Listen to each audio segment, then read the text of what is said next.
हाँ चलिए स्टूडेंट्स है गुड मॉर्निंग। ठीक है, और इसका हम लोग आज का क्लास स्टार्ट करें। देखो जैसा आपको पता है कि हम लोग अभी एक चेकलिस्ट वीडियो आपके साथ भेज रहे हैं। यह आपको एग्जामिनेशन का तैयारी हुआ या नहीं हुआ इसको टेस्ट करने में मदद कर रहा है। ठीक है, शुरुआत करेंगे। पहले क्या प्रीवियस वीडियो देख लिए, क्या पहला वीडियो देख लिए? अगर नहीं देखे तो पहले उसको देखिए, तब आज का वीडियो देखिए। देखो आज हम लोग जो वीडियो शुरुआत किए हैं वो पहला टॉपिक्स मैट्रिक्स से शुरुआत की। मैट्रिक्स का 2 वीडियो रखे हैं, एक प्रीवियस वीडियो हो चुका, आज आपका सेकंड वीडियो लेके आए हैं। ठीक है, जिसमें सेकंड वीडियो लेते हुए आए हैं। ठीक बात, ऐसे हम ग्रुप में क्वेश्चन को आज डाल देंगे, आप वो क्वेश्चन को एक बार सॉल्व कर लीजिए, सस्मरी कर लीजिए, जिससे आपका कोई टॉपिक छूट ना जाए। आप तैयार है? क्या आप तैयार है वो हिट करने के लिए, वो स्कोरिंग हिट करने के लिए जो 90+ के ग्रुप में आपको ले आएगा? क्या आप तैयार है उस सपने को पूरा करने के लिए? ठीक है, अगर तैयार है तो आइए स्टार्ट करें क्लास को। ठीक है, कल का कुछ क्वेश्चन मैंने ऑब्जेक्टिव क्वेश्चन लगभग हम 15-16 ऑब्जेक्टिव आपको दिखा चुके थे। और ठीक है, उसी से आगे लेता हुआ ऑब्जेक्टिव आपके सामने लेके आए। आगे का कुछ ऑब्जेक्टिव फिर से सामने रखते हुए आ रहे हैं। तो आइए और नेक्स्ट टॉपिक के साथ शुरुआत करते हुए चले। आज हम लोग पहला ऑब्जेक्टिव दिखाया है सिमेट्रिक और स्क्यू सिमेट्रिक मैट्रिक्स। क्या आप सिमेट्रिक मैट्रिक्स समझते हैं? क्या आप स्क्यू सिमेट्रिक मैट्रिक्स समझते हैं? तो हम तुमको थोड़ा सा ध्यान दिलाते हैं। देखो ये आपका एक सिमेट्रिक मैट्रिक्स है, 5 6 7 6 7 2 3 3 और ये 4, ये एक सिमेट्रिक मैट्रिक्स है। और बस मतलब प्रिंसिपल डायगोनल के अबाउट मिरर इमेज बना हुआ 6 6 7 7 3 3। ठीक है, 6 6 7 7 3 3। अगर प्रिंसिपल डायगोनल के अबाउट मिरर इमेज बन जाए तो ये एक सिमेट्रिक मैट्रिक्स का पहचान है। सिमेट्रिक मैट्रिक्स में क्या लिख रहे हैं कि 1 2 का वही वैल्यू जो 2 1 का है, A1 2 का वही पहचान है जो 2 1 का है, ये पहचान। A1 3 ये वही है जो 3 1 का है, A2 3 का वही वैल्यू है जो 3 2 का है। मतलब ये IJ का चेंज करने से वैल्यू में कोई अंतर नहीं पड़ रहा है, IJ के में चेंज करने से वैल्यू में कोई अंतर नहीं पड़ रहा है। तो ये आपका प्रोसेस। ठीक है, अब इसको देखो, ये आपका सिमेट्रिक मैट्रिक्स। और ये देखिए 0 3 2 -3 -2 0 5 और -5 और 0, इसको पहचाने। ये आपका skew symmetric matrix, skew symmetric है। ये आपका सिमेट्रिक, ये स्क्यू सिमेट्रिक। स्क्यू सिमेट्रिक में क्या था? प्रिंसिपल डायगोनल तो 0 होना ही चाहिए और इन दोनों को वैल्यू बराबर नहीं, अपोजिट साइन में, मतलब इन दोनों को जोड़ा जाए तो वैल्यू 0 होगा। A1 2 और A2 1 का पहचान 0। और ठीक है, A1 3 और A3 1 को वैल्यू 0, A2 3 और A3 2 को जोड़ेंगे तो वैल्यू 0। मतलब I और J अगर बदल दे तो साइन को जोड़ने पर वैल्यू 0 है। ये सिमेट्रिक, ये स्क्यू सिमेट्रिक, ये सिमेट्रिक, ये स्क्यू सिमेट्रिक। अब ये तो इसका पहचान हो गया, लेकिन अगर आप चाहें तो वर्बली मेरे मैथमेटिकल कैलकुलेशन से भी पहचानने में मदद करेगा। देखो अगर A बराबर A डैश हो जाए, A डैश समझता है? A डैश, अरे A डैश जानते हैं? A डैश ट्रांसपोज, ट्रांसपोज नहीं जानता? रो और कॉलम इंटरचेंज, रो और कॉलम इंटरचेंज। तो अगर A और A डैश बराबर हो जाए तो दैट इज कॉल्ड सिमेट्रिक। लेकिन अगर A प्लस A डैश का वैल्यू 0 हो जाए then this is called skew symmetric. इसको तो ऐसे भी कर सकते हैं, A माइनस A डैश 0 हो जाए तो सिमेट्रिक, और A प्लस A डैश 0 हो जाए तो स्क्यू सिमेट्रिक। घटाने पर 0 आ जाए तो सिमेट्रिक, जोड़ने पर 0 आए तो स्क्यू सिमेट्रिक। कोई मैट्रिक्स दे दिया जाए और आप उसको A डैश निकाल लो, जोड़ो, जोड़ने पर 0 आए सिमेट्रिक, नहीं तो स्क्यू सिमेट्रिक। लेकिन ध्यान रखना, नोट करते हुए अगर कोई मैट्रिक्स सिमेट्रिक नहीं है, कोई जनरल मैट्रिक्स, कोई भी स्क्वायर मैट्रिक्स हो, कोई भी स्क्वायर मैट्रिक्स में अगर A और A डैश को जोड़ दे तो आउटपुट क्या देता है? ये हमेशा सिमेट्रिक मैट्रिक्स को प्रोड्यूस करेगा।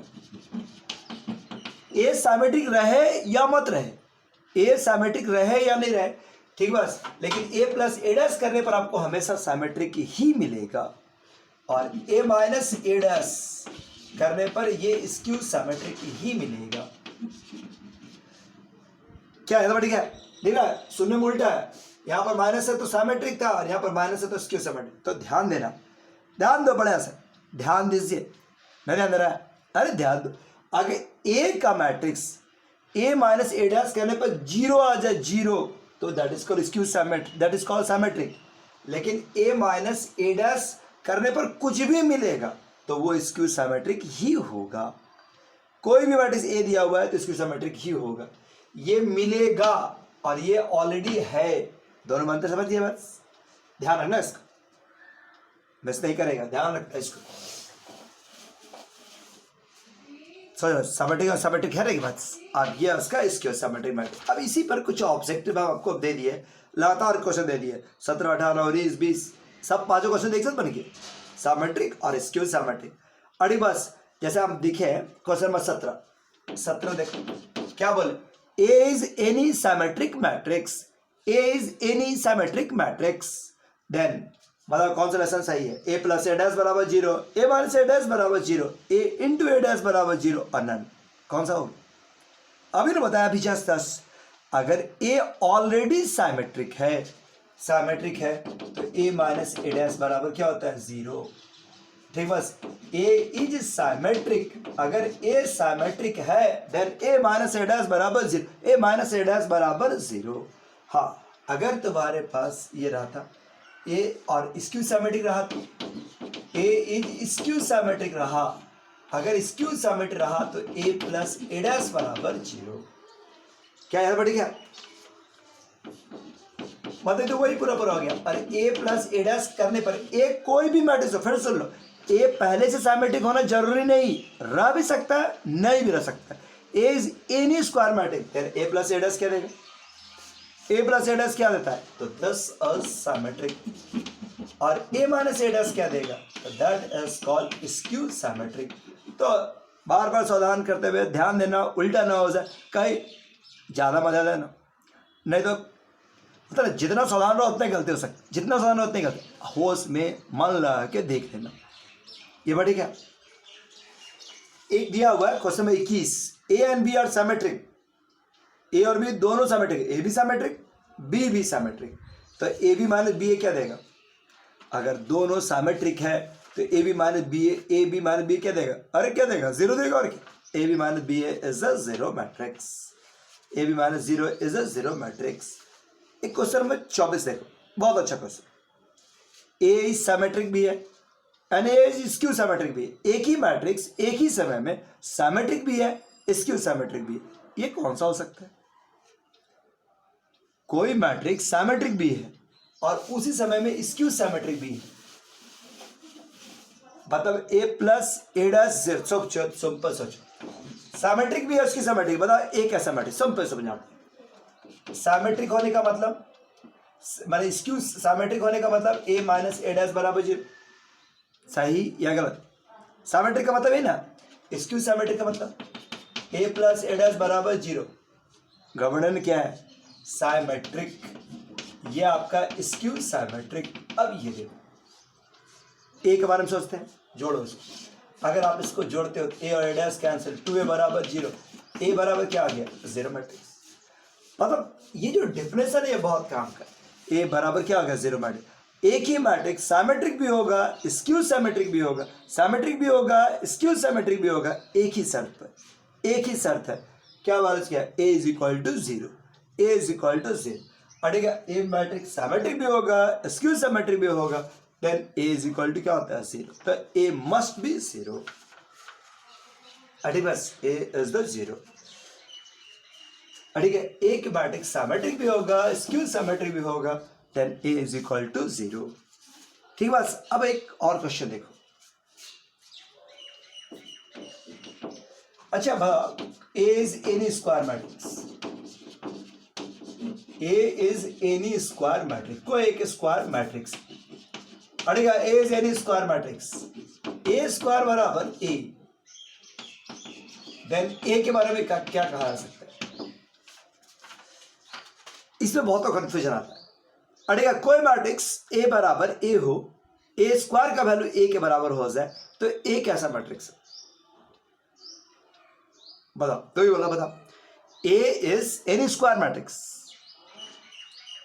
ठीक है, बस ए स्क्वायर बराबर ए, तो ए के बारे में क्या कहा सकते, क्या ए जीरो मैट्रिक्स है, क्या एक आइडेंटिटी मैट्रिक्स है, क्या ए कुछ भी हो सकता है, क्या हो सकता है, जाना जिससे ही पूछे जनरली जवाब या तो जीरो या यूनिट, जीरो या यूनिट। जस्ट फॉर एग्जाम्पल अगर हम ए का वैल्यू लेते हैं 1000 ऐसा, अब जरा ए स्क्वायर का मान निकाल के देखो, तो ए स्क्वायर का मान निकालो 100100 या आपका 1000 करके देखो तो क्या आता है, ये फर्स्ट रो फर्स्ट कॉलम गुना जानता है ना, 1 0 1 प्लस 0, ये 0 प्लस 0 0 प्लस 0 0 प्लस 0, ये आपका 0 प्लस 0, यानी फाइनली क्या बना 10 1, देख लो 1001, क्या ये ए नहीं बना, 1001 क्या ये ए नहीं बना।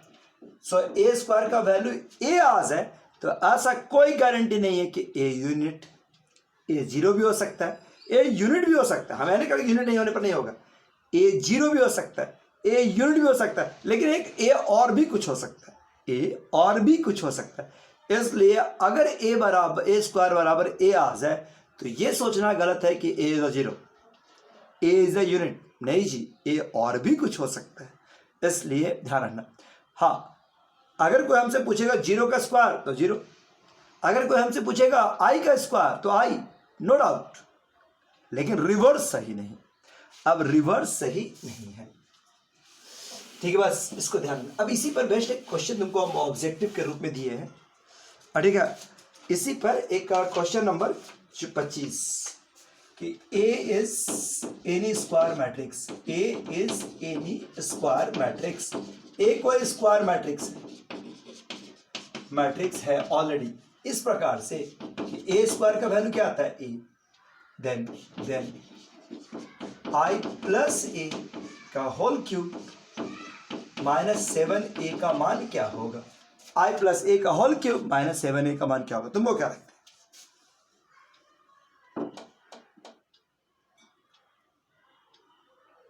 है ना, अच्छा क्वेश्चन मान लो, अच्छा ही ए स्क्वायर का वैल्यू ए है, तो ये बताइए, तो हम लोग क्या किया है, LHS शुरू करते हैं, होल क्यूब तोड़ दिया जाए, ए क्यूब प्लस ए क्यूब 3i स्क्वायर ए और 3ia स्क्वायर माइनस 7a,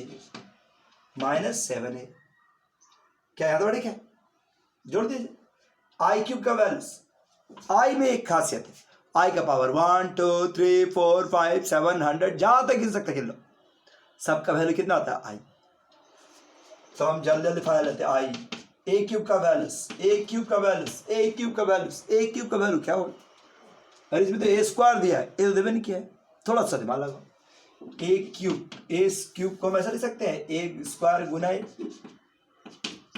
आई की स्क्वायर का वैल्यू आई ए 10 आई, ए स्क्वायर का वैल्यू ए माइनस 7, देखते चलते क्या क्या आता है, इस स्क्वायर का वैल्यू ए गुना ए फिर से आ जाएगा, ए गुना ए, फिर देख लो ए स्क्वायर का वैल्यू ए लिख देते भाई, ए गुना ए और आई गुना ए, किसी भी मैट्रिक्स को आई से गुना कर दो तो वो वैल्यू में कोई अंतर नहीं रहता। अभी मैं बोले अगला बार दिखा देंगे 7a, ये देखिए आई प्लस ए स्क्वायर का वैल्यू ए और किसी मैट्रिक्स को आई से गुना करो तो फर्क नहीं पड़ता है।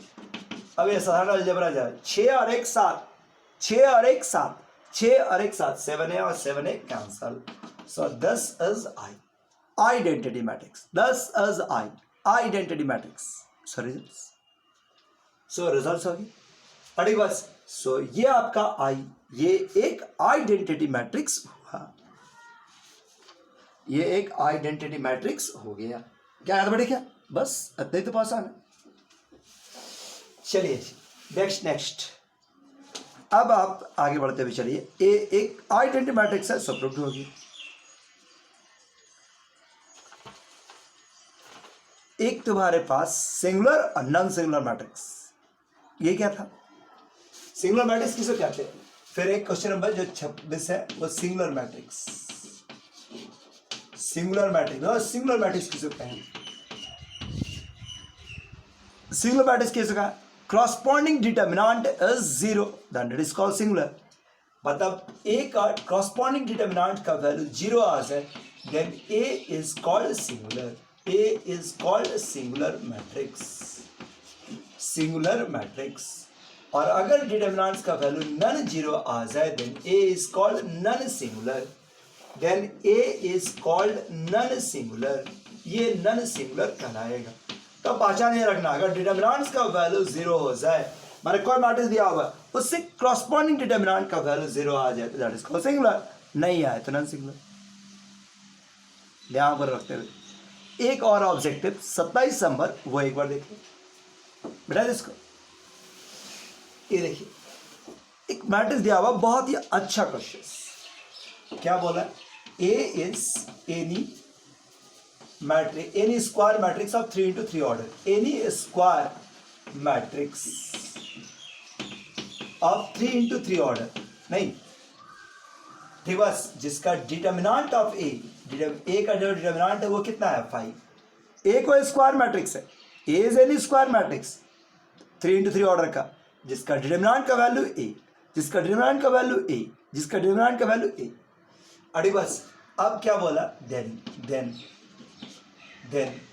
अरे क्या 3a का determinants, then determinant of 3a, ऐसा बोल सकता है या ऐसा भी बोल सकता है। अरे बस इसका वैल्यू क्या होगा? ये क्वेश्चन आपका, बोलो क्या जानता है इस पर? समझिएगा, समझने की कोशिश करो। देखो जैसे ध्यान से क्वेश्चन को हम समझाते हैं, A11, A12, A13, अरे बस A21, A22, A23, A31, A32, A33, ये डिटर्मिनेंट ए का एक मान है, ठीक है बात।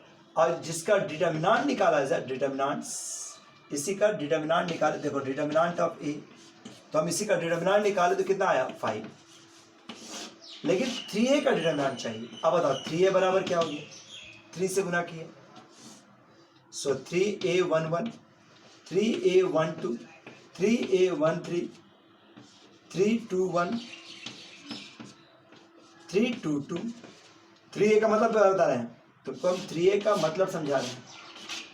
3a का मतलब 3a23, 3a31, 3a32, अड़ेगा 333। अब इसका आपको डिटर्मिनेंट निकालना, 3a का मतलब तो ये हो गया। अब इसका डिटर्मिनेंट आपको निकालना है, ये ना आपसे बात कराए, 3a का वैल्यू इतना हो गया, क्या आप इसका डिटर्मिनेंट निकाल सकते? तो ध्यान देना, हम इसका डिटर्मिनेंट यहाँ लिखते हैं, मतलब इसी का डिटर्मिनेंट ना, ऐसे का डिटर्मिनेंट। मतलब पहला मैं क्या करूँ? पहला मैं 3 कॉमन, मैट्रिक्स में था कि सभी से गुना, सभी में कॉमन रहे तभी वो बाहर निकल सकता है। डिटर्मिनेंट में ऐसा कुछ नहीं। डिटर्मिनेंट में क्या था?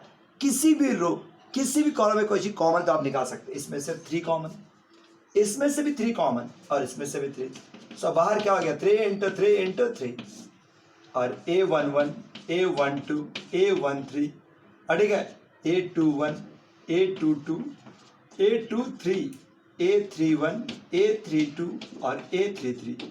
अब इसका वैल्यू कितना आया? 5, तो 27 गुना 5, ठीक है बात, मतलब 135। So result is 135। अब तुम मान लो एग्जामिनेशन में 2 into 2 ऑर्डर देगा, देखो एक फॉर्मूला के रूप में समझ लो, अगर वह n into n ऑर्डर का है, ठीक बस, तो determinants of a is a matrix of determinants of, देखो डिटर्मिनेंट ऑफ मान लो m रहा, m a का जो डिटर्मिनेंट्स होगा वो क्या बोले? तो m को बाहर कर देना, m का पावर n, ठीक बस, और डिटर्मिनेंट ऑफ a, ऐसा तुम रख सकता है फॉर्मूला के रूप में। फॉर्मूला के रूप में जैसे यही क्वेश्चन, अभी जो क्वेश्चन बनाया उसमें क्या था? इस क्वेश्चन में डिटर्मिनेंट ऑफ a का वैल्यू दिया 5, ठीक बस, और डिटर्मिनेंट ऑफ 3a का वैल्यू आपसे मांग रहा है ना, बोला अरे बस 3 a कितना ऑर्डर का है? 3 into 3 ऑर्डर का, तो हम लोग क्या बोले? तो 3 का power 3 into determinant of a, determinant of 3a, तो 3 का पावर 3 बारह इतना 27 इंटू 5। यही मान लो अगर हम डिटर्मिनेंट ऑफ 4a बोलता तब क्या होता? 4 का पावर 3 और डिटर्मिनेंट ऑफ डायरेक्ट। अगर डिटर्मिनेंट ऑफ 8a बोलता तो 8 का पावर 3, डिटर्मिनेंट ऑफ 7 बोलता 7 का पावर 3। हाँ, अगर रहता कि एक डिटर्मिनेंट है, जैसे फिर समझ, एक कोई डिटर्मिनेंट है, भले एक कोई मैट्रिक्स है 4 × 4 ऑर्डर का, 4 × 4 ऑर्डर का, ठीक बस, जिसका डिटर्मिनेंट का वैल्यू कितना है 2। तो बताओ डिटर्मिनेंट ऑफ 5a का वैल्यू क्या होगा, आराम से 5a, देखो ये 5 बाहर, कितना पावर इसका 4 into determinant of a, determinant of a का मान 2 दिया हुआ है तो 2 गुना कर दिया, आराम से निकाल सकते। क्या है बात, ठीक है, क्या आपको बात समझ में आया?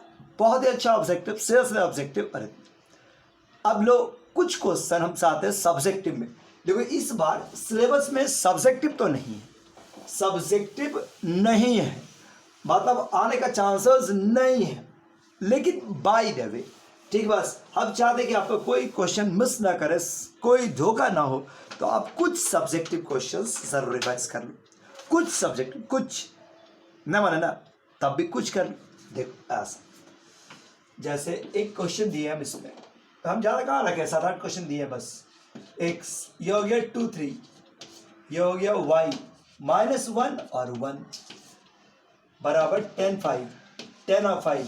तो बताओ x और y का मान क्या है, x और y का मान क्या है। सेमी सब्जेक्टिव, ज़्यादा बड़ा सब्जेक्टिव नहीं। आप इसको क्या करें, तो 2x और 3x, बोलो जी, y को अंदर लेना संभव है, y और y, दिस इज 10 और 5 मल्टीप्लाई करके, सो 2x माइनस y और 3x प्लस y बराबर 10 और 5, 10 और 5। अब इसको ले 2x माइनस y बराबर 10 और 3x प्लस y बराबर 5। हाँ, दो इक्वेशन तैयार हो गए। क्या अब आप इसको सॉल्व कर सकते, कोई भी सॉल्व कर सकते, कर लेना। अब इसका वैल्यूस जोड़ दिया जाए, ये वाला वैल्यूस क्या आ गया, 5x बराबर 15, x का वैल्यू कितना हो गया 3, x इज 3, और ठीक है x का मान 3। अगर x का मान किसी एक में बढ़ा लो तो y निकल जाएगा, और ठीक है x का मान 2 × 3 माइनस y बराबर 10, 6 - 10 बराबर y, सो y का वैल्यू क्या हो गया -4, x का वैल्यू 3, y का वैल्यू -4, x का वैल्यू 3, y का वैल्यू -4, सो ये आपका आंसर सही है ना। बस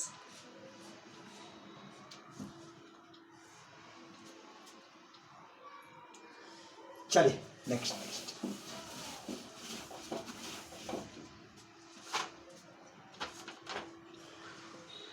एक क्वेश्चन है, a बराबर 2 0 1 2 1 3 1 -1 और 0 ए दिया हुआ है, और कहता है a² -5a + 6 का मान निकाल लीजिए। आप जाते तो हो गए, लेकिन क्या बच जाएगा बस। यहां पर यदि कोई डिजिट को मैट्रिक्स से जोड़ा नहीं जा सकता, अगर कभी ऐसा रहा तो खुद से आई उसमें अटैच कर दो और अब बना तुरंत आप a² निकाल। a² का मतलब क्या हुआ, a गुना a, 2 बार, 2 0 1 2 1 3 2 -1 0, दिस इज 2 0 1 2 1 3 2 -1 और 0। बोलो याद है, ठीक है। First row first column, first row first column, क्या वैल्यू जाएगा 4 0 और 2, फर्स्ट रो सेकंड कॉलम 0 0, और ये हो गया -1, 10 as 2, this is 0 और ये 0, this is 4, this is 2 और ये हो गया 6, ये हो गया 0 1 और ये -3, ठीक है। this is 2, this is 3 और ये हो गया 0, this is 4, this is -2 और ये हो गया 0, this is 0, this is -1, मतलब पहला काम तो गुना है ही। ये वाला वैल्यूज क्या हो गया, दिस इज 2 -3 और ये 0, सो फाइनल क्या हो गया, 10 और 6 -1 और 2, 10 और 6 और 6 12 -2, ये हो गया 5, ये हो गया -2 2, ये हो गया -1 और ये हो गया -2। चलिए जी, आप a² का वैल्यू तो निकाल सकते हैं, a दिया हुआ है, आपसे a² निकालना था तो a² निकल गया। नहीं, इसके बाद तुम्हें जानता ही है, लेकिन तब भी बढ़ाते हैं। देखो a² का वैल्यू 6 - 1 और 2, 12 -2 और 5, 2 -1 और -1, 5a, a में 5 गुना करके लिखी चले, क्या बात हो जाएगा 5a, 10 0 5, 10 0 15, 5 -5 और 0 और 6i, 6 0 0 0 6 0 0 0 6। अब इसका वैल्यू देखो 6 6 12 यानी कि 2, -1 ये -1, 2 -5 -3, 12 -10 2, 2 -2 मतलब क्या हो गया 4, और ये हो गया 5 -15 -10, दिस इज 2 -5 -3 -1 + 5 यानी कि 4, -1 + 5 -1 + 5 यानी कि 4, और ये हो गया -1 और 6 यानी कि 5। लीजिए जी, ये आपका पूरा रिजल्ट। तो क्वेश्चन बनाना आसान है, सीधा सीधा क्वेश्चन, सीधा सीधा प्रोसेस और रिजल्ट हो जाए ना। चलिए नेक्स्ट और बनाने के बाद है एक आध और बना लेते हैं। देखो तो ये वाला क्वेश्चन तो बना भी किया होगा नहीं, ये वाला देख लेना। हो सकता है कि लॉन्ग क्वेश्चन बने लेकिन 3 नंबर वाला हम दे दे। देखो एक मैट्रिक्स दिया होगा ऐसे 6 2 6 -2 और 2 और -2 3 और ये हो गया -1 2 -1 और 3, ये एक मैट्रिक्स है। और एक बस क्या बोल रहा है, express it as the sum of symmetric and skew symmetric matrix. Express it as the sum of symmetric and skew symmetric matrix. कैसे बनाएंगे, express it as the sum of symmetric and skew symmetric matrix. तो process याद है ना, बताने जरूरत नहीं पड़ा, तब भी याद रहते हैं। देखो लिखना ए कैन, देखो तुरंत आप इसका ए डैश निकाल लेना। ए डैश मतलब अरे भूल रहा है, थोड़ा याद करो। ए डैश मतलब ट्रांसपोज, रो का कॉलम, कॉलम का रो। क्या बोलो 6 -2 और 2 -2 3 और -1 2 -1 एंड 3। चलिए ठीक है, अब लिखते हैं A can be written as, A can be written as, A को ऐसा लिखा जा सकता है, A can be written as half into A plus A dash और half into A minus A dash. याद आया, ये क्या देता है जी, ए प्लस ए डैश क्या होता है 0। अरे नहीं जी, कोई भी मैट्रिक्स हो, कोई में ए प्लस ए डैश क्या देता है हमेशा सिमेट्रिक। ये वाला क्या देता है स्क्यू सिमेट्रिक। तो ये सिमेट्रिक और ये स्क्यू सिमेट्रिक्स। अब इसको बना लो, जोड़ के लिखिए, जोड़ो 6 6 12, ये हो गया -4, ये हो गया 2 2 4, ये हो गया -4, ये हो गया 6, ये हो गया -2, ये हो गया 4 -2 और ये हो गया 6। और ए माइनस ए डैश क्या देगा, घटा के देखो 6 में 6 0, ये हो गया 0,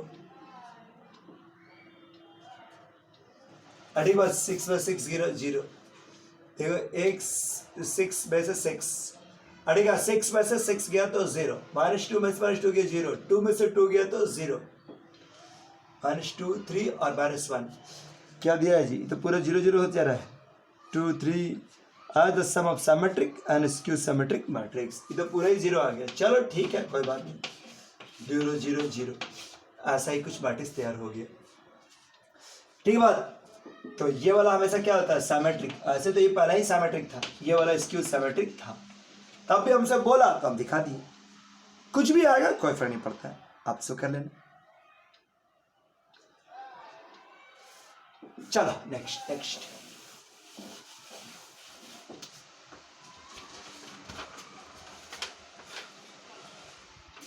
में 5वां नंबर क्या दिया है, ए बराबर दिया है दिस इज 0 2y और z, x y और -z, x -y और z। कहता है a गुना a डैश बराबर क्या हो गया i, a गुना a डैश बराबर i, then find x y z। अब ये करते आराम से a डैश निकाल लो, a डैश निकालो, a डैश का वैल्यू 0 2y और z, this is x y minus z, this is x minus y और z। गुना करो, a गुना a डैश कर,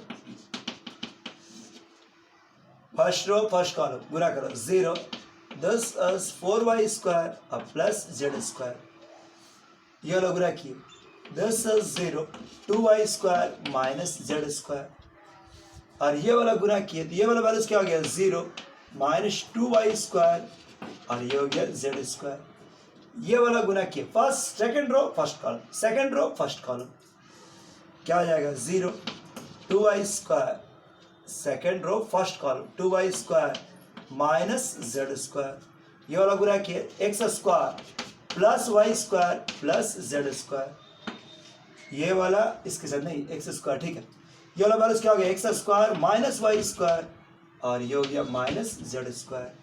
this is 0 minus 2y square plus Z square, this is X square minus Y square plus Z square, this is X square plus Y square plus Z square. बोला याद है क्या? ये आपका matrix. अब question के मुताबिक ये वाला किसके बराबर है? क्वेश्चन के मुताबिक this is equal to identity matrix 1 0 0 0 1 0 0 0 1, ये बराबर है, इसी के बराबर है। तो कहा कि 1 जेड का मान निकाल लीजिए। बताओ ये वाला आइडेंटिटी मैट्रिक्स के बराबर है, मतलब ये वाला 1, ये वाला 0, ये वाला 0, ये 0, ये वाला 1, ये 0, ये 0, ये 0, ये 1। फाइनल निकाल के देखते हैं क्या आता है। और ठीक है बैठा रहा है।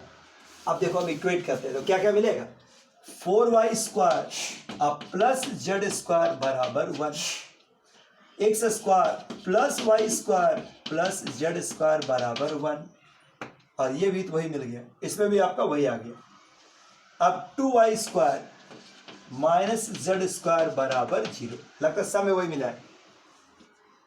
ये वाला भी एक तो ना अलग, देखो इसमें भी वही है, इसमें भी वही है, ये वाला वही, ये वाला थोड़ा different. X square minus Y square minus Z square बराबर 0, X square minus Y square plus Z square बराबर 0, माइनस जेड स्क्वायर बराबर 0। लीजिए इतना सारा लेसन मिल गया। अब तो कोई भी एक्स वाई जेड निकाल देगा नहीं। अब इसके बाद तुम्हारे पास X Y square Z square में है ही क्या? अगर कोई इसको जोड़ दे तो वाई स्क्वायर कट गए, 2x स्क्वायर बराबर 2z स्क्वायर, मतलब एक्स स्क्वायर और जेड स्क्वायर आपस में बराबर। किसी एक पे बढ़ा दो तो X square plus Y square minus X square बराबर 0, सो वाई स्क्वायर का मान क्या हो गया 0। मतलब एक्स स्क्वायर और जेड स्क्वायर आपस में बराबर है, वाई स्क्वायर भी 0 है। तो क्या हम इस इक्वेशन का नहीं यूज कर सकते? This is X square plus 0 plus X square बराबर 1, सो 2x स्क्वायर बराबर 1, x का value 1 plus minus 1 by root 2, अड़ेगा x का value plus minus 1 by root 2। x और z आपस में बराबर है, x और z भी बराबर है, तो x का वैल्यू और z का वैल्यू क्या हो गया प्लस माइनस 1 बाई रूट 2, और y का मान 0। कुछ इस तरह का सॉल्यूशन। इसे कोई भी क्वेश्चन रहा हटाने की जरूरत नहीं है, आराम से नॉर्मल तरीके बनाना बन जाएगा। फिर आओ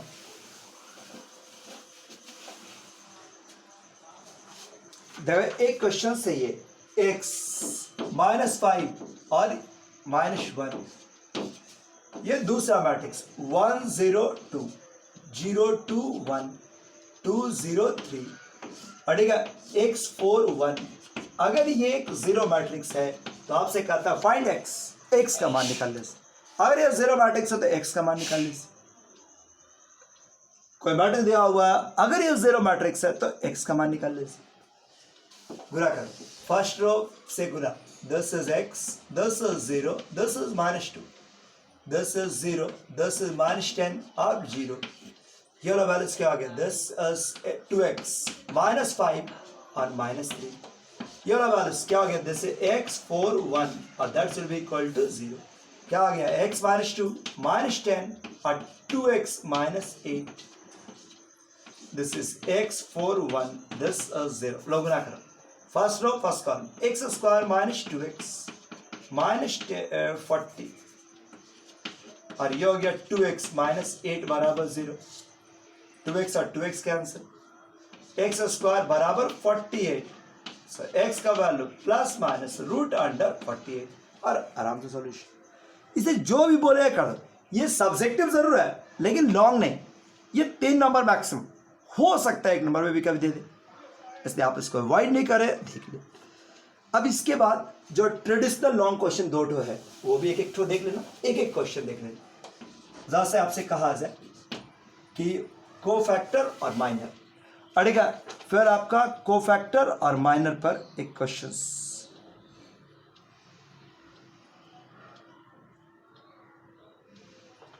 कोफैक्टर और माइनर को भी एक बार देख लेना, अड़ेगा कोफैक्टर ही दिखा ऑब्जेक्टिव में, कोफैक्टर एक बार और माइनर देख लेना वर्ड,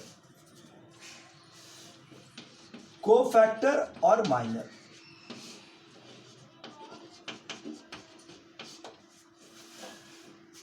पड़ेगा कोफैक्टर और माइनर को भी एक बार जरूर देख लेना,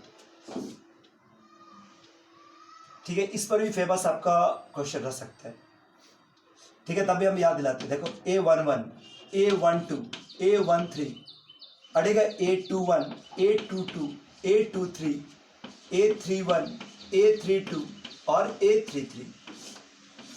अब बताओ कोफैक्टर अगर हम बोले कोफैक्टर ऑफ 1 2, बताओ 1 2 को कोफैक्टर क्या हो? 1 2 बने ये वाला, ये हॉरिजॉन्टल और वर्टिकल छोड़ देना, सेम है बात, क्या बचेगा?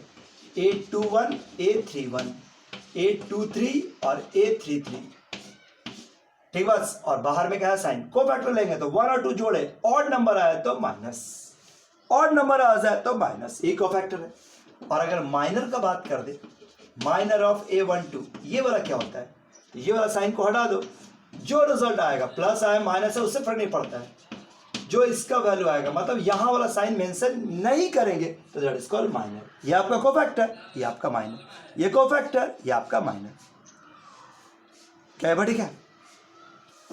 अब आओ नेक्स्ट, देखो एक का रिलेशन है उसको भी देखो। जैसे अगर मान लो कोई डिटर्मिनेंट्स है A11, A11, A12, A21, ठीक है, A13, A21, A22, A23, A31, A32, A33, ठीक बस। तो इसमें तुम्हारे पास क्या बोल सकते हैं, अगर किसी डिटरमिनेंट में एक खासियत होता है, कोई भी रो या कोई भी कॉलम अगर ले तो उसका एलिमेंट और उसके कॉरस्पॉन्डिंग कोफैक्टर का जो प्रोडक्ट होगा that will equal to determinants.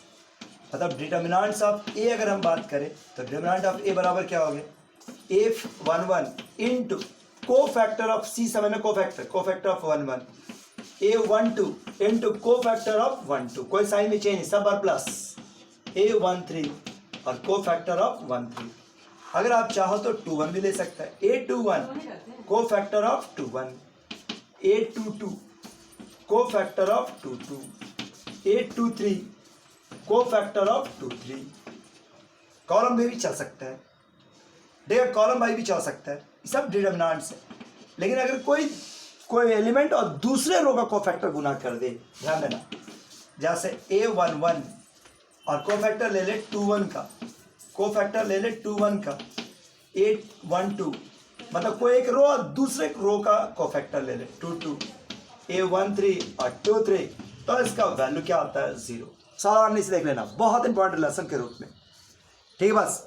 अब लॉन्ग क्वेश्चन जिसे हम लोग कर रहे थे, तो 2 लॉन्ग क्वेश्चन जो ट्रेडिशनल लॉन्ग क्वेश्चन है, किसी कोई मैटर दिया हुआ उसका इन्वर्स निकालना सिखाया ना पर, वो इन्वर्स को एक बार जरूर रिवाइज करिए, एक क्वेश्चन और सॉल्यूशन वाला, अगर नहीं तो 2 ऑर्डर वाला बना लेना, लेकिन इन्वर्स का एक जरूर बना लेना, इन्वर्स का एक जरूर बना लेना। ऐसा वाला बोल रहा है, ये देखो ये वाला एक क्वेश्चन, ए बराबर दिया हुआ है 2 3 4 5, अगर कहा जाए फाइंड ए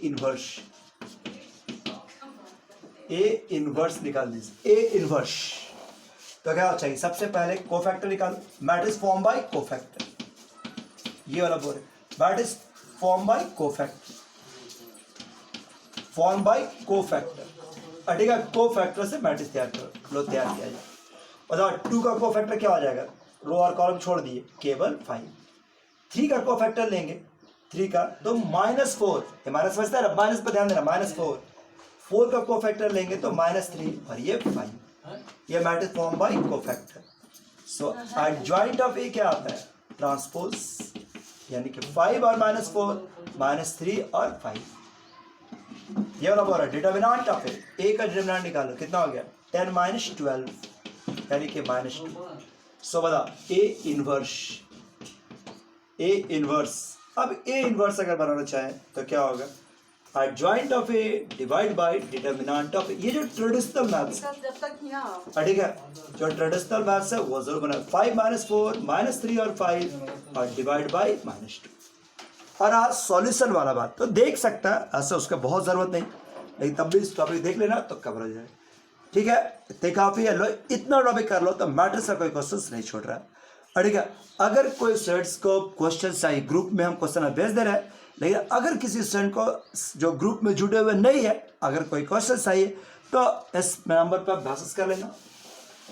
और ठीक है, कोई जो बाहर स्टूडेंट है वो भी आप मैसेज कर सकते हैं। आप इसको देखो, इस नंबर पर आप मैसेज कर लेना। अड़ेगा कि आपको क्वेश्चन भेज दिए, अब आपको उस पर रिस्पॉन्स देते हुए क्वेश्चन भेज देंगे, लेकिन कर जरूर लीजिए। कल नेक्स्ट वीडियो में नेक्स्ट टॉपिक के साथ आते चलेंगे। ठीक है, थैंक यू, बाय बाय।